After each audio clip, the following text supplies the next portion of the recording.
Alam niyo po, yung mga vloggers talaga ang may pinakamalaking role kung bakit maraming tao, maraming Pilipino ang hanggang ngayon ay galit kay dating Senator Laila de Lima, nagalit at hanggang ngayon naniniwala sa mga fake news dahil sa mga vloggers na yan. Yung iba anonymous, yung iba kilala, at yung iba mga micro-influencers, no? Basahin natin yung balita. Vloggers who had spread fake news and malicious disinformation against recently released former Senator Laila de Lima should brace themselves for possible court cases that are now under study by her legal team. Mabuti at meron legal team si dating Senator Laila de Lima na tumutulong sa kanya patungkol sa mga ganitong bagay, no? Nakakatuwa dahil may mga tao na sumusuporta. Alam niyo, sa totoo lang, itong mga ganitong laban, mga court cases, napakadami niyan. Yun na lang 3 court cases na nilalaban ng Senator de Lima na yung 2 nga ay naipanalo na niya. Yung gastos doon, yung effort, yung oras, sobrang laki po na igugugol. Kaya thankful tayo dahil may mga tao na tumutulong sa kanya. Mga abogado, legal team na hanggang ngayon ay hindi siya iniiwan na patuloy na lumalaban para sa tama at katotohanan. So sabi dyan, yung mga vloggers should brace themselves for possible court cases that are now under study by her legal team. Charges could include libel, cyber libel, defamation, slander, and assault to honor. Moving on, nakalagay dito, Uso Nieto Lopez. But she is aware of those bloggers, De Lima said, adding that identifying these people and verifying what they posted would be easy since most of their incriminating social media posts are still accessible.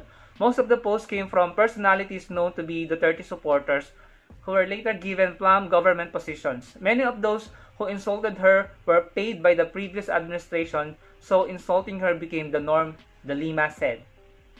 Eto, nakalagay dito, accountability. In 2017, the Thinking Pinoy Facebook page run by Ray Joseph Nieto showed the blogger and another social media personality posting De Lima's office with an edited image of the senator behind bars.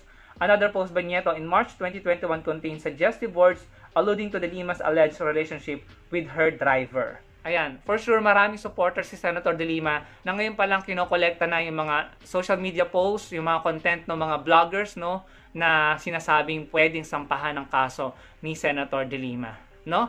Talagang kitang-kita natin noon yung sobrang talamak na pagpapakalat ng fake news and disinformation at hate campaigning against Senator De Lima. Kitang-kita mo yung mga tao naging bastos, naging balahura, nawalan ng respeto sa social media.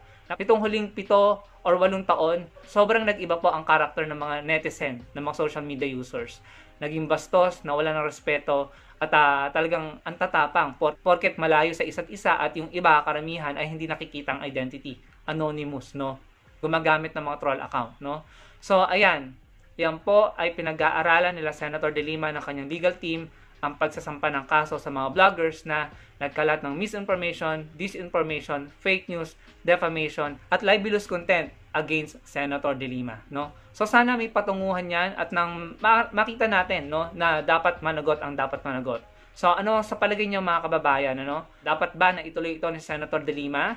Dapat ba na yung mga sumusuporta kay Senator De Lima ngayon pa lang kolektahin na, hanapin na, i-research na, at i-save na ang mga content na iyon para malakas ang laban ni Senator De Lima laban sa mga vloggers na nagkalat ng fake news patungkol sa kanya? Ilagay niyo lang po sa comment section below.